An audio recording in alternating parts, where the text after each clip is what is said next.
Mobiliser les médias pour renforcer la sensibilisation autour de la vaccination, c'est l'objectif du briefing organisé par les programmes élargis des vaccinations PEV à Kinshasa à l'intention des professionnels des médias réunis au sein du réseau des journalistes amis de l'enfant RJAE en marge de la 16e édition de la Semaine africaine des vaccinations prévue du 13 au 30 avril en République démocratique du Congo. À travers cette rencontre, les programmes élargis des vaccinations entendent s'appuyer sur la presse pour toucher un large public et améliorer l'adhésion des populations aux campagnes vaccinales. Un enjeu crucial en cette période où la vaccination des routines demeure un défi dans plusieurs zones du pays. Il s'agit ici de permettre à chaque enfant de commencer, compléter ou rattraper son calendrier vaccinal. De leur côté, les médias sont quant à eux appelés à jouer un rôle de relais stratégique pour atteindre les parents et les gardiens d'enfants,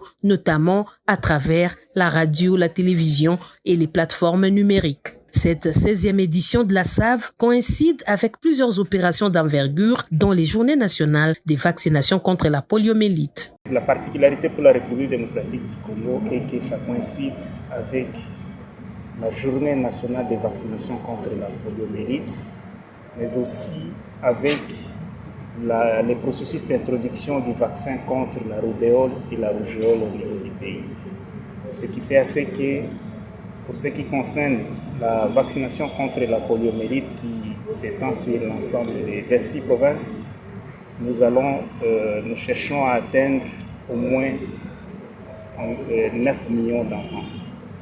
Pour ce qui concerne la vaccination contre la rougeole et la rubéole qui va intégrer la poliomyélite, qui va être organisée dans 11 provinces, nous attendons à vacciner environ 23 millions d'enfants.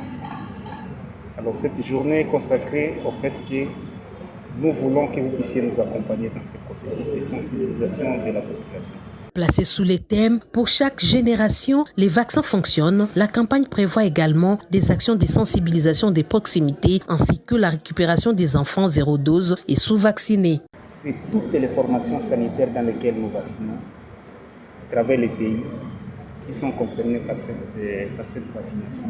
Nous comptons plus de 12 000 formations sanitaires qui vaccinent au niveau du pays, qui sont implémentées dans environ 10 000 aires de santé, et cela réparti dans 515 zones de santé dans les 26 provinces du pays. Donc toutes les formations sanitaires qui offrent les services de vaccination sont conviées à travailler pendant une semaine afin de permettre à ce que tous les parents aient la possibilité d'amener les enfants pour que nous puissions les vacciner et les protéger contre les maladies évitables à la vaccination. Cette initiative s'inscrit dans la dynamique mondiale impulsée depuis 2010 pour garantir un accès équitable à la vaccination.